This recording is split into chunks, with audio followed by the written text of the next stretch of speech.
The morning fog hid something no Roman soldier could imagine.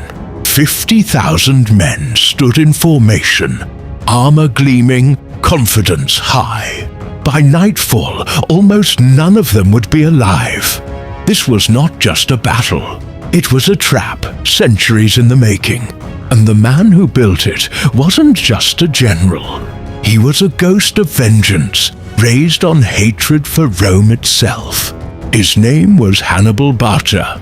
As a boy, his father made him swear an oath before the gods. Never be a friend to Rome. He never forgot it. Now, years later, he stood on Italian soil, an invader with an army Rome never expected to see again. Rome had already lost twice to him. Twice, they refused to believe it could happen a third time. So they raised the largest army in their history, nearly 90,000 men, enough, they believed, to crush him completely. They were wrong. 2 consuls led that army. Their names were Paulus and Varro. One was cautious, one was reckless, and Hannibal knew exactly which one he needed on the field that day. Because Hannibal didn't just study terrain, he studied men. Their pride, their fear, their weaknesses. Varro wanted glory. He wanted a decisive battle, fast and brutal. Hannibal gave him exactly what he wanted. The battlefield was flat, open, near a small town called Cannae. Perfect ground for Rome's massive infantry to crush anything in front of it. Or so Varro believed. What he didn't realize was that Hannibal had already won the battle in his mind, long before a single sword was drawn. As the sun rose, dust filled the air. Thousands of boots pounded the earth. The Roman formation moved forward like an unstoppable wall of iron. Tight, heavy, overwhelming. But Hannibal's center wasn't built to hold. It was built to bend, and that decision would become one of the deadliest tactical traps in military history. His weakest troops stood at the front, deliberately positioned to fall back. As Roman soldiers pushed forward, the Carthaginian center slowly curved backward, like a bow being drawn. The Romans felt victory. They pushed harder. They didn't realize they were walking straight into the string of that bow. On the flanks, Hannibal's finest African infantry waited in silence. Disciplined, patient, deadly. Meanwhile, his cavalry crashed into the Roman horsemen with terrifying force.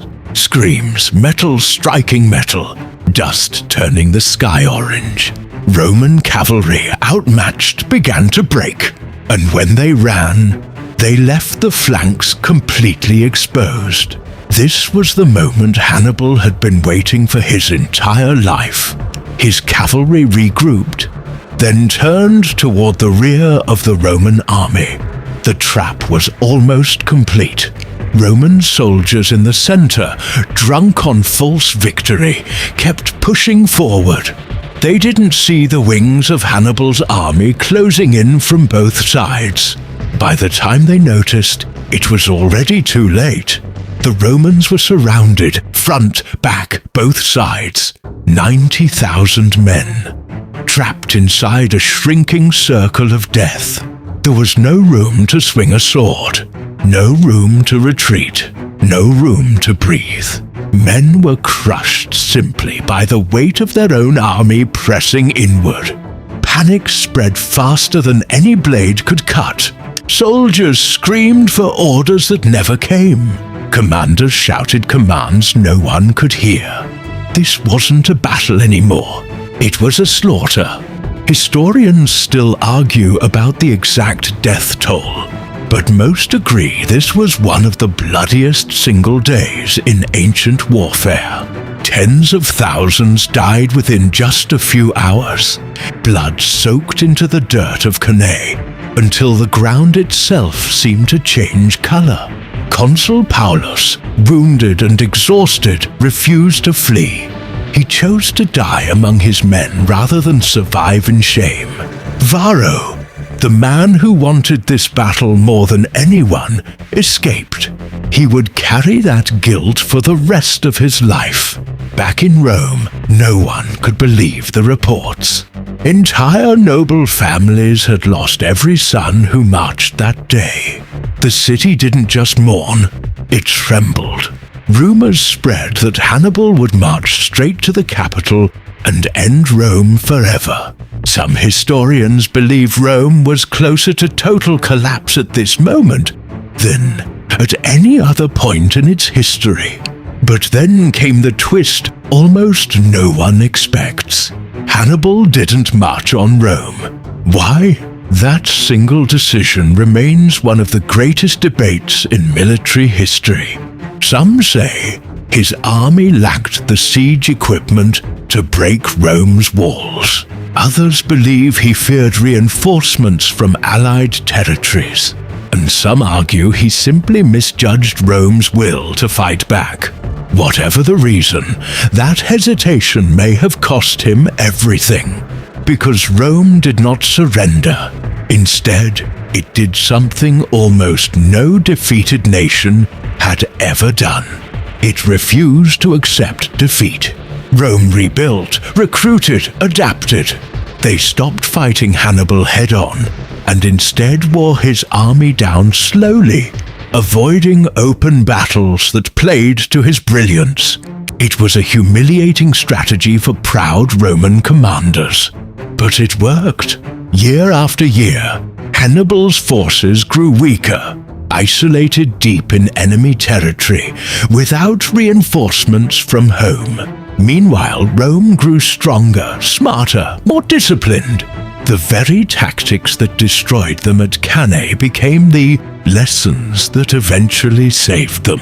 Years later, on a different battlefield, in a place called Zama, the tables would finally turn. But that is a story for another day. What happened at Cannae changed. How the world would fight wars for centuries afterward. Military academies still study this battle today, from West Point to Sandhurst. Because Hannibal didn't just win a battle that day. He proved that intelligence, patience, and psychological mastery could defeat overwhelming numbers. But he also proved something else, something far more haunting. That even the most brilliant victory means nothing if you hesitate at the moment. History demands action. Cannae wasn't just a battlefield. It was a warning written in blood that echoes across every generation of leaders who ever stood at the edge of total victory and blinked.